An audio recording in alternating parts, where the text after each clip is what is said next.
பேரவைத் தலைவர்களே, எதிர்க்கட்சி தலைவர் அவர்கள் யார் கொண்டு வந்த காரணத்தான் இவர் சிக்கல் என்று சொல்லுகிறார். சரி, அந்த சிக்கலை சரி செய்வதற்கு உங்களுக்கு ஒரு நல்ல வாய்ப்பு இப்பொழுது கிடைத்திருக்கிறது. நாங்கள் செய்தது தவறில்லையோ, நான் அந்த வாதத்திற்கு போகல, அந்த வாதத்திற்கு வரல.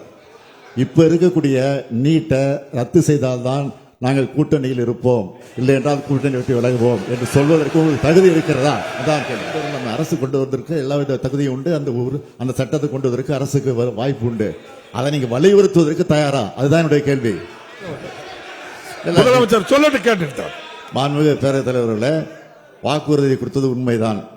அதில் நாங்கள் எந்த விதமான மறுப்பும் சொல்லல. ஆனால் நாங்கள் எங்களுடைய கூட்டணி ஆட்சி அங்கு அமைந்திருந்தால் நிச்சயமாக தொடர்ந்து வருவோம்.